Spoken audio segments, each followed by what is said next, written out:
Sim, você tem que dar conta. E se você for autocrítico assim como eu, pode ser que essa frase te gere desconforto. Mas fica até o final do vídeo que eu vou te mostrar como você pode olhar para a vida dessa forma, dando conta, mas de maneira muito mais calma, muito mais tranquila. Antes de mais nada, eu me chamo Camila, esse é meu canal, Meus Pensamentos Pensaram.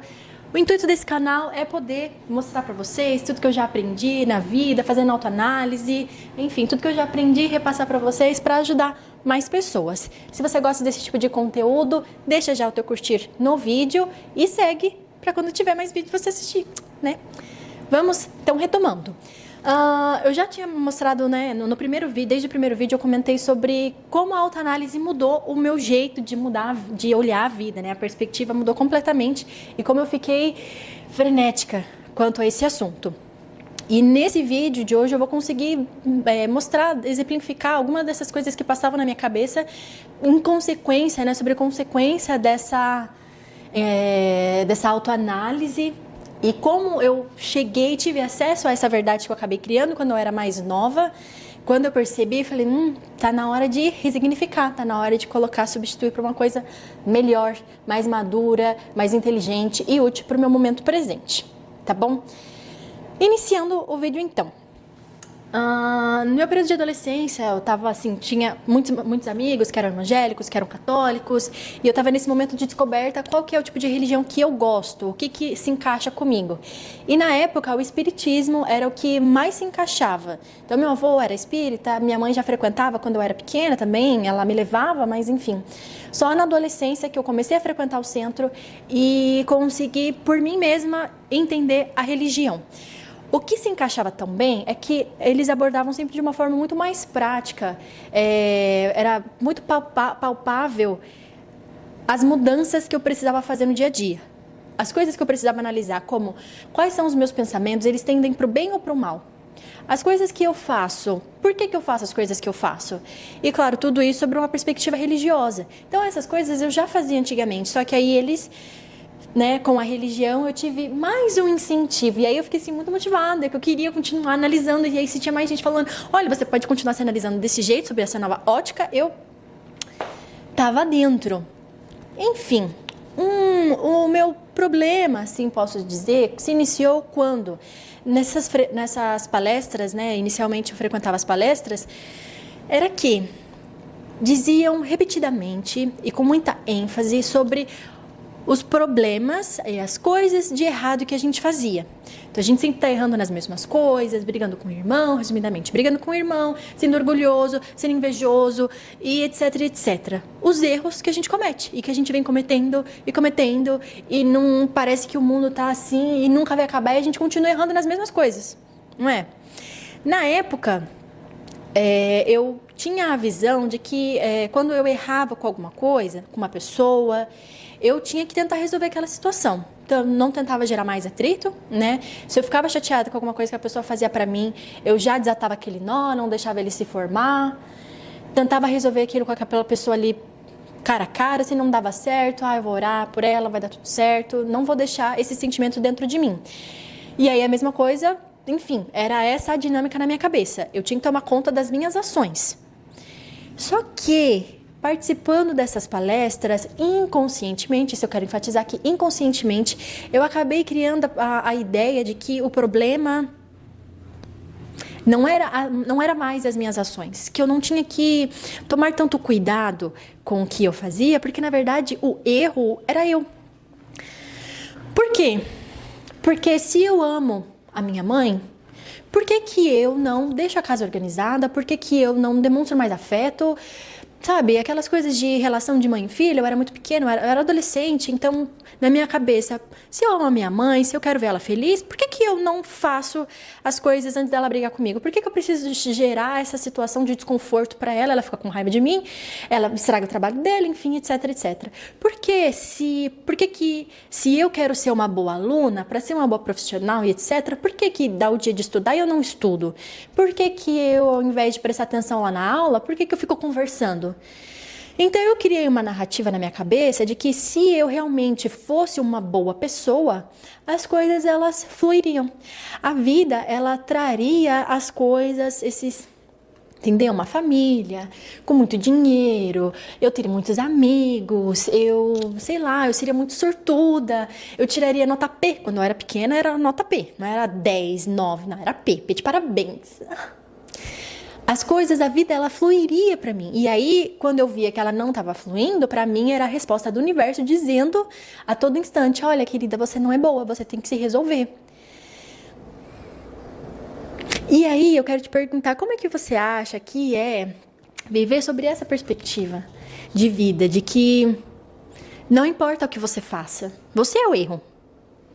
Muda muito o cenário de quando você acha que você tem que cuidar do que você faz, prestar atenção no que você faz, para a visão de que, independentemente das tuas boas razões, das suas intenções, tudo que você fizer vai estar ruim, porque você é ruim.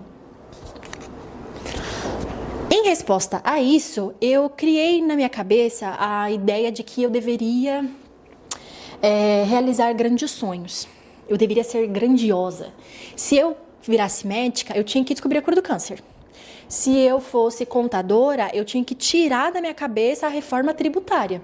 Não precisaria de ajuda de ninguém. Eu ia simplesmente acordar da cama com tudo aqui na minha cabeça e eu ia mudar tudo. Tudo. Isso eu quero dizer, se eu estou exemplificando coisas, né, no atual cenário, na reforma tributária, na contabilidade, mas isso eu era pré-adolescente ainda, não tinha, acho que tinha menos de 14 anos. E tudo pra mim, eu tinha que ser maravilhosa em tudo. E se eu não conseguia descobrir a cura do câncer naquele momento, se eu não conseguia salvar a humanidade naquele momento, eu acabava desmembrando, eu achava que eu tinha que ser maravilhosa nas pequenas coisas. Então, como limpar a casa, eu tinha que limpar a casa todos os dias para demonstrar para minha mãe que eu amava ela e que eu respeitava ela. Se eu fosse estudar, eu tinha que ser ótima, maravilhosa em todas as matérias. Se eu fosse tão maravilhosa, eu tinha que ter uma dedicação com a minha família, com os meus amigos, tudo. Se eu fosse lavar a louça, tinha que ser perfeito. Nas conversas que eu tinha com as pessoas, eu tinha que ser perfeita. Eu criava sempre um cenário. Às vezes eu ia me encontrar com uma pessoa e eu já pensava, como é que eu vou falar com essa pessoa? Qual vai ser o tom de voz? O que eu vou falar? Se eu falar de tal jeito, o que será que ela vai pensar de mim? Eu sempre ficava ali, pensando 10, 15, 20 passos à frente, e era maravilhoso, porque nunca acontecia do jeito que eu estava imaginando, né? Porque assim é a vida. Mas eu achava que eu tinha que sempre estar excelente em tudo. Eu não conseguia, né? Não sei se você acha que, se em algum momento você pensou que isso funcionou, não funcionou, porque a gente não é perfeita, né? Tá muito longe disso, muito pelo contrário. Tudo que eu fazia estava à minha boca. Porque eu colocava uma pressão sobre todas as tarefas, sobre tudo que eu fizesse no meu dia e que nada saía bom.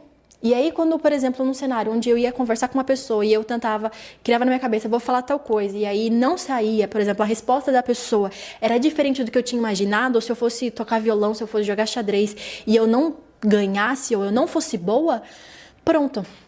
Eu me frustrava, pensava... É claro que vai dar errado, porque você é ruim, você é o erro. Então, por que você achou que fluiria? Por que você achou que daria certo? Em resposta a isso, porque eu continuei tentando, senão vamos continuar tentando. Se não deu certo desse jeito, vamos tentar de outro jeito. Então, o que eu pensei? Se você não é boa nisso, tocando violão, tocando flauta, nos estudos, limpando a casa... nas relações com os seus amigos, trabalhando, se não tá no nível que você quer, então você tem que se esforçar. Você tem que se esforçar para conseguir chegar lá, né? É óbvio. Aí eu entrei nesse modo de eu vou me esforçar para fazer essas coisas. Porque no primeiro momento eu achava que eu só seria. Eu simplesmente iria acordar com a reforma tributária na minha cabeça, simplesmente ia acordar com a cura do câncer na minha cabeça. E aí não deu certo, nada disso apareceu na minha cabeça. E então depois eu fui pro modo eu tenho que me esforçar para conseguir chegar nesse nível. Isso eu posso dizer que eu estava sobre esse modo operante até esse ano, até uns 3, 4 meses atrás eu estava nele com certeza. E eu percebi o quanto que ao longo dos anos, né, depois que eu consegui visualizar todo esse cenário, essa verdade de quando ela se iniciou, totalmente inconsciente, e todas as situações da minha vida que foram acontecendo, as minhas relações que eu acabei perdendo, as experiências que eu acabei perdendo, tudo que eu vivi em consequência a essa verdade que eu acabei criando, de que eu era ruim, e de que tudo que eu fizesse era ruim. Um dos exemplos que eu posso citar agora é que, por exemplo, assim, era pra tudo mesmo. E o primeiro exemplo era que quando a minha mãe ficava chateada com alguma situação e ela vinha desabafar comigo, eu entrava assim naquele modo, eu congelava e achava que eu era uma bolsa. Que aí eu entrava assim e pensava, tá, Camila, o que você tem pra falar pra tua mãe, pra resolver o problema dela? E aí eu ficava super frustrada e agoniada, porque eu não achava nada dentro dessa bolsa. Porque eu não sou uma bolsa. Eu não era uma bolsa, mas eu achava que naquele momento, se ela tá me apresentando um problema, eu tenho que dar a solução. Porque se ela não achasse que eu poderia... Se ela não pensasse, na minha cabeça funcionava assim, se eu não pensasse que ela estava conversando comigo para apresentar o problema dela, era porque ela achava que eu tinha solução. E aí, quando eu via que eu não tinha essa solução, porque ela já era uma mulher madura, mais velha, uma outra cabeça, e eu ainda era uma pré-adolescente, eu ainda era uma criança, como é que eu poderia ter uma solução para os problemas dela? Muito difícil, né? E a única coisa que ela estava esperando de mim era que eu a acolhesse, que eu a ouvisse, que eu ficasse presente. E era eu não vou nem falar que era a última coisa que passava pela minha cabeça, porque isso não passava pela minha cabeça mesmo. Isso não faria sentido algum. E ela ficava super frustrada comigo, porque era isso que ela estava esperando, só acolhimento. E eu ficava, às vezes, então você pode fazer isso, você pode fazer aquilo. Não, mas se você pensar desse jeito, sabe? E aquela coisa chata. E eu ficava assim, sem entender nada, quando ela ficava, tá, Camila, o que é isso? Um outro exemplo, isso bem, bem recente mesmo, que eu só consegui destravar, porque eu estava numa conversa com meu psicólogo, maravilhoso, um profissional maravilhoso. E aí, eu contei pra ele do meu sonho. Olha, eu quero ter um escritório de contabilidade grande, com letreiro grande. Quero ter muitos funcionários. Eu quero ter outdoors na cidade com meu rosto. Eu quero ser reconhecida entre os contadores. Eu quero dar palestra. Eu quero ser maravilhosa. Eu quero ser destaque. E eu me sentia bem, né? Era uma coisa assim, é um sonho comum. Pode ser um sonho comum. Mas pra mim, isso não era o meu sonho de verdade. Porque eu, mais uma vez, estava reproduzindo, na minha cabeça era o quê?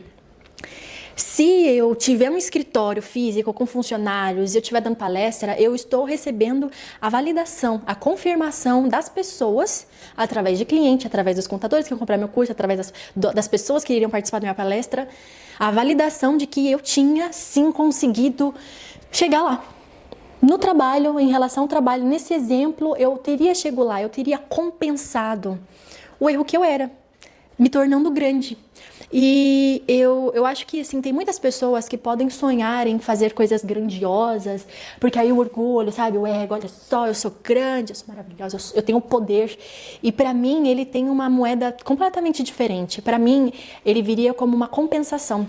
Olha, você é um erro desse tamanho, e aí você deu uma compensação desse. Agora você tá quites.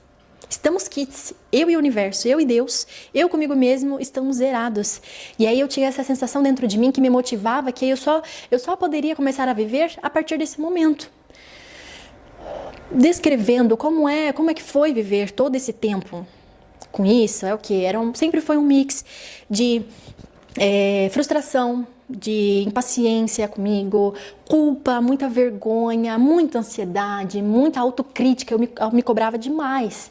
Uma autocobrança enorme para tudo que eu fizesse. Era culpa, era vergonha, era tristeza, era frustração. Sempre. E eu achava que eu tinha que dar conta de fazer todas essas coisas. Essa era a minha motivação, eu tinha que dar conta. Minha mãe várias vezes, assim, eu lembro muitas vezes, ela falava, Camila, você não tem que dar conta. Porque as coisas, sabe assim, no dia a dia, eu falava, eu tenho que dar conta, eu tenho que fazer as coisas. E ela dizia, não, você não tem que nada. Uma coisa é você faz porque você tem um objetivo e você gosta dele, e ele é o que vai te motivar. É o trabalho, por exemplo, de aprender um novo instrumento. Você vai ter o trabalho de ter que aprender, de ter que se dedicar. Mas você está realizando esse aprendizado para um objetivo melhor. Então, no caminho dele, você está se sentindo bem, está se sentindo realizado, você vislumbra a realização dele. E isso já é gostoso agora, mas para mim não. Para mim, tudo era um peso, sempre, a todo momento, pela culpa, pela tristeza, pela vergonha de mim mesma, uma ansiedade, autocobrança e tudo. Eu era regida dessa forma. Então, depois que eu consegui visualizar todos esses anos e passei pelo processo de ter que aceitar, né? De que sim, eu falhei, eu acabei inconscientemente, então eu não tenho culpa nenhuma, então inconscientemente eu acabei criando a verdade de que essa era a minha métrica de valor que eu passava pra mim, era assim que eu me julgava merecedora das coisas. E aí esse ano quando eu errei, mas tenho 25 anos, eu tenho a vida toda pela frente, e eu mudei essa visão, substituí por algo melhor, porque é isso que você faz na ressignificação.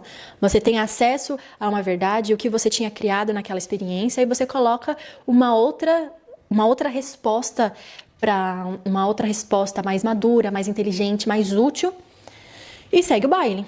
E aí eu percebi com o passar do tempo que, apesar de ter mudado a minha visão referente a isso, eu ainda estava vivendo naquele estado de insegurança, de ansiedade, autocobrança e tudo mais, mas era pelo fato de não aceitar que eu tinha errado, de que as pessoas que eu acabei perdendo, as experiências, e que não tem mais volta, né?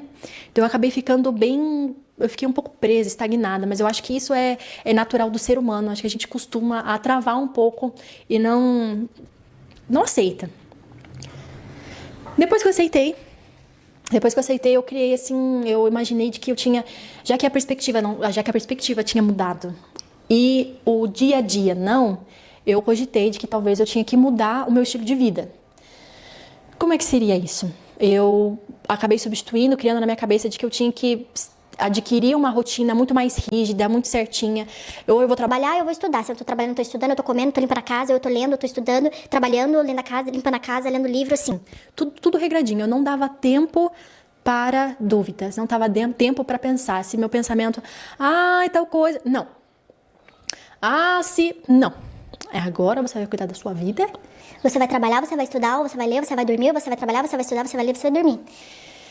E com o passar do tempo, da semana, dos dias foram passando e eu pude olhar para trás, ou melhor, depois de algum tempo seguindo essa rotina, só com frente está gravando, porque no outro eu gravei. Ai, gente, fazer um pause aqui. Eu já tinha gravado esse vídeo, entendeu? Já tinha gravado o vídeo e aí não gravou o áudio. Então eu tô um pouco desanimada, mas vai dar tudo certo agora, se Deus quiser. Mas se ele também não quiser, também tá bom. Continuando, onde é que foi que eu parei mesmo? Então, depois de algum tempo seguindo essa rotina, eu comecei a sentir que realmente tinha surtido efeito. Eu comecei a sentir a coragem, o poder de que era possível, de que eu era capaz. Finalmente eu estou no caminho. Porque eu, por exemplo, trabalhava muito. Era assim, acordava, estava trabalhando. Na hora que dormia, estava trabalhando. Sempre. Eu nem almoçava na mesa junto com meu marido, com calma, em paz. Eu estava almoçando, trabalhando, jantando, trabalhando, estava sempre trabalhando. E aí chegava o final do dia, eu estava sentindo que eu não tinha feito nada. De que o que era importante eu não tinha feito. E aí, quando eu realmente consegui organizar dessa forma, muito mais rígida, daí eu senti de que eu estava no caminho certo. E aí eu vou para o segundo ponto desse vídeo, de que complementa o que eu trouxe até o momento. De que para mim, não basta só você saber para onde você está indo. Não basta só você saber, isso já é assim, 80%. É muito. Porque na verdade eu sabia o que eu queria. Entre aspas, eu sabia o que eu queria, quais eram meus objetivos, eu sabia, assim, tinha um plano, né, de ação, o que eu preciso fazer para marketing, de trabalho, de estudo. Essas coisas, elas estavam visuais para mim, mas eu não conseguia executar. Só que no final das contas, essa não era a minha verdade. Eu estava sendo regida por uma verdade que naquele momento não era mais útil. Na verdade, nunca foi, né? Que isso daí é uma métrica horrorosa. Mas é importante que a gente faça as análises da nossa vida, etc. E que, ao meu ver, hoje, eu não sei qual é a tua religião, mas assim, tem que pedir também para Deus, para os anjos e para todo mundo, para todos os santos, para que eles te orientem, porque às vezes você acha que você está fazendo tudo que você precisa fazer. Só que um detalhe vai fazer toda a diferença. Então, no momento em que você que está me assistindo tiver certeza, esse é o trabalho, é isso que eu quero, essa é minha família, é isso que eu quero, esse é o meu lazer, minhas relações, sabe? Tudo na caixinha, tudo programado, você sabe tudo aonde você quer chegar, como é que você vai chegar lá. Quando tudo isso já estiver visível, você vai precisar do quê? Equilíbrio. Equilíbrio. E por que eu trago equilíbrio? Que eu poderia falar outras coisas, né? Mas por quê? Além de estarmos aqui na Terra para nos melhorarmos, para evoluirmos. A gente tem o quê? Que pagar as contas, a gente tem que trabalhar, tem que ir pegar o trânsito, se locomover, lidar com o chefe, lidar com os colegas de trabalho, a gente tem que lidar com os nossos familiares de sangue, as que a gente cria, os nossos amigos sociais e lidar com os problemas do mundo. A gente tem que cuidar da nossa alimentação, os exercícios físicos, que eu não sei se você gosta, mas pra mim é um saco. Então tem muitas coisas que a gente precisa lidar que é fora, que não está na linha da realização dos nossos sonhos, né? Então a gente precisa dedicar o nosso tempo, a gente precisa ser justo conosco. Conosco, o que eu quero dizer é com todas as partes que existem dentro de nós. Então não adianta nada você ter um sonho maravilhoso, por exemplo, de ir para Paris, se você não cuida da tua alimentação hoje, não toma água, não come uma salada, não come uma verdura, não come uma fruta, não faz exercício. O que adianta? Imagina se você tivesse dinheiro agora para ir para Paris, mas você está doente. O que adianta? Adianta você, por exemplo, ter muito dinheiro, você ganhar na loteria ou você ficar realizado profissionalmente, se você não tem um amigo, tua família te odeia, se teus filhos não te dão atenção, se você se sente sozinho e vazio por dentro. Então, a gente precisa ir em conjunto com todas as áreas da nossa vida. E é como eu tinha falado no vídeo anterior, da diversidade das nossas necessidades. Então, quais são as minhas necessidades? A minha mente precisa de uma coisa, o meu corpo de outra, a minha alma de coisa completamente diferente, mas algumas dessas coisas se complementam. Então, o equilíbrio, o ponto de equilíbrio que eu quero reforçar aqui com vocês é que cuidar da nossa família, sendo paciente, sendo bom ouvinte, dando atenção, presenteando, demonstrando afeto, carinho, atenção, ouvindo, acolhendo, sendo justo. Você tendo que fazer suas marmitas no final de semana, ou você tendo que, não tem tempo para poder fazer marmita, então eu vou pagar por uma boa refeição, porque eu hoje quero ter uma vida longa, eu hoje quero ter saúde, então eu hoje, se não posso fazer, então eu vou fazer o que eu preciso fazer, e às vezes vai ser por dinheiro para ter uma boa alimentação, né? Eu preciso cuidar do meu social, a gente precisa,